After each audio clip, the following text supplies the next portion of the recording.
एकाएक रातारात संविधानको चिन्ता, व्यवस्थाको चिन्ता कसरी भयो? जब अनुसन्धानको सुई कसैको घरको ढोकामा ढकढकाउन पुग्यो त्यतिखेर तपाईहरुलाई संविधानको याद आयो?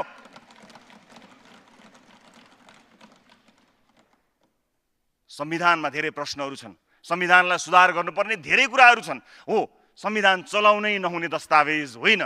बेला बेलामा त्यसलाई परिमार्जन गर्नुपर्छ, त्यो बेला बेलामा त्यसलाई हेर्नुपर्छ, सच्याउनु पनि पर्छ होला। तर कुन अवस्थामा? यो अवस्थामा, अहिलेको अवस्थामा देशमा कुन सङ्कटकाल लागेको थियो सभामुख महोदय? देशमाथि कहीँबाट कतै हमला भएको थियो कि देशमाथि कुनै प्राकृतिक विपत्ति परेको थियो कि देशमा संविधान निर्माण गर्नुपर्ने थियो कि देशमा कुनै अन्य किसिमका विभिन्न चुनौतीहरूले सामना गर्नुपर्ने अवस्था आएको थियो? केही पनि आएको थिएन सभामुख महोदय। हामीले बुझ्दा, हामीले थाहा पाउँदा आएको भए त्यो के हो कहीँ कतै देख्न सुन्न नपाएपछि मलाई लाग्छ आएको थिएन। बस संविधान जोगाउने नाममा कसलाई जोगाउन खोजिएको त्यो सहमति पत्र आएपछि खुल्ला। तर आजको दिनमा संविधान जोगाउनका लागि यो सहमति भएको भन्ने कुरा कम्तीमा म, मेरो पार्टी र हामी यसलाई स्वीकार गर्न तयार छैनौँ। त्यसैले र यो सँगसँगै मध्यरातमा जब सहमति भएको थाहा भयो त्यस पछाडि साथीहरूले सहमति के भएको भन्ने थाहा छैन। अब राति भएको सहमति भोलिपल्ट राति फेरि बैठक भएर सहमति तोडियो भन्ने हो कि के हो त्यो पनि टुङ्गो छैन। तर त्यसबीचमा खोइ राजीनामा दिएको, खोइ राजीनामा दिएको, किन राजीनामा नदिएको, किन टाँसिएको, किन पदलोलुप भएको भन्ने आरोप रासोपालाई लाग्यो, हामीलाई लाग्यो।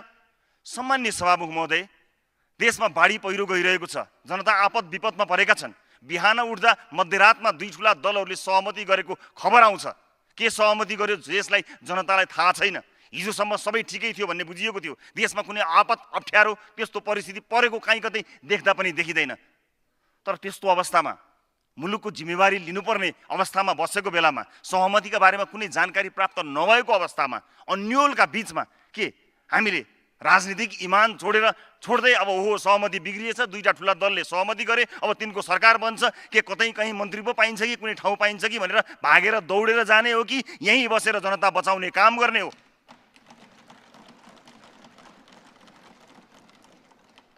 अपरिपक्वताको ट्याग लागेका, केटाकेटीपना भएको ट्याग लागेका हामीलाई इतिहासले कसरी मूल्याङ्कन गर्छ थाहा छैन सभामुख महोदय।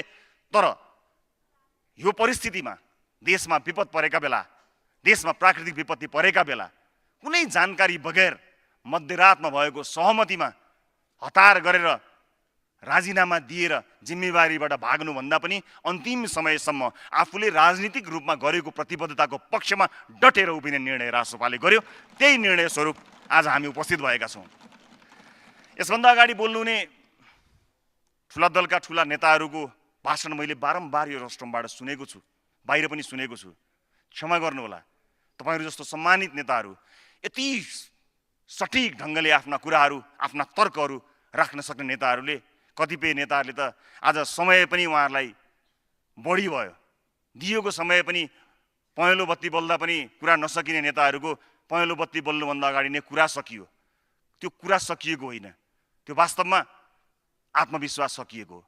किनकि आत्मविश्वास थियो भने र आत्मविश्वास हुँदा कुन गर्जनका साथ तपाईहरू यो रोस्ट्रममा उभिनुहुन्छ त्यो इतिहासले देखेको छ, हामीले पनि देखेका छौँ। केही छैन, दुई ठुला दल मिलेर देशमा शान्ति हुन्छ, सुशासन हुन्छ, हामीलाई केही पनि भन्नु छैन। हामी तयार छौँ, हामीले खोजेको पनि त्यही हो। हामीले त देख्यौँ 30औं वर्षसम्म। तपाईहरू उहिले मिलेको भए हाम्रो जन्म पनि हुने जरुरी पनि थिएन, तर हुन सकेन। हामीलाई धेरै मतदाताहरूले कहिलेकाहीँ भन्नुहुन्छ, हाम्रा शुभचिन्तकहरूले, तिमीहरूले सरकारमा गएर के गर्यौ? आज म आफ्ना 12 लाख मतदाताहरूलाई गर्वका साथ यो रोस्ट्रममा उभिएर भन्न चाहन्छु, हेर्नुहोस्, हामीले सरकारमा गएर एउटा यस्तो सुशासनको शङ्खनाद गर्यौं कि रातारात ऐतिहासिक रूपमा दुई ठुला दल एकै ठाउँमा आए। योभन्दा धेरै के गर्नु पर्यो? सम्माननीय सभामुख महोदय, हाम्रो व्यवस्था अलिकति बेग्लै किसिमको छ। राजनीतिक भागभण्डाले गाजिएको छ। विभिन्न निकायहरूमा राजनीतिक भागभण्डाका आधारमा शक्तिहरूको बाँडफाँड भएको छ। त्यो आफैमा एउटा सेपरेसन अफ पावर, त्यो आफैमा लोकतन्त्रको एउटा खम्बा हो, एउटा महत्त्वपूर्ण कडी हो। दुई राजनीतिक दल मिल्दा साँच्चै नै सङ्कटकालीन अवस्थालाई त्राण दिने, राष्ट्रलाई निकास दिने प्रतिबद्धता हो भने त्यो स्वागतयोग्य गर्ने कुरा थियो। तर जसरी लुकाइएको छ र जसरी भनिएको छ त्यसलाई स्वीकार गर्न हामीले नसकेका मात्र। यो खुल्लमखुल्ला भइदिएको भए हामी पनि काहीँ न काहीँ कतै न कतैबाट राष्ट्रिय सहमतिमा असहज हुने काम पक्कै पनि गर्ने थिएनौँ। तर त्यस्तो हुन सकेन। तर यहाँ समस्या अलिकति छ। म सम्मानित सदनको ध्यान आकर्षण केमा गराउन चाहन्छु भने ठुला राजनीतिक दल एकै ठाउँमा आउँदा एउटा ठुलो समस्या पैदा हुन सक्छ। जुन ढङ्गले हाम्रा संरचनाहरू बनेका छन्, जसरी सेपरेसन अफ पावर हामीले परिकल्पना गरेका छौँ, शक्ति पृथकीकरणको सिद्धान्तलाई हामीले जसरी परिभाषित गरेका छौँ, जसरी व्याख्या गरेका छौँ र जसरी त्यसमा हामी टेकेर समाजलाई अगाडि बढाइरहेका छौँ, कतै त्यसमा ठुलो सङ्कट आउने त होइन सभामुख महोदय?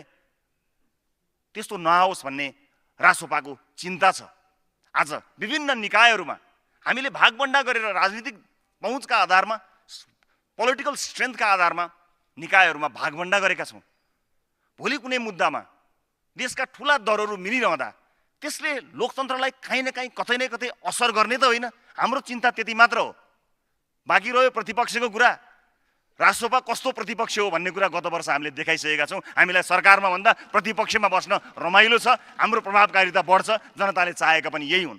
तर हामीलाई लागेको थियो मुलुकमा रातारात हाइवेज बनाउन सकिँदैन, एक्सप्रेसवे बनाउन सकिँदैन, फ्लाइओभर्स बनाउन सकिँदैन, ट्रेन ट्रामहरू रातारात बनाउन सकिँदैन। तर होप त दिन सकिन्छ नि।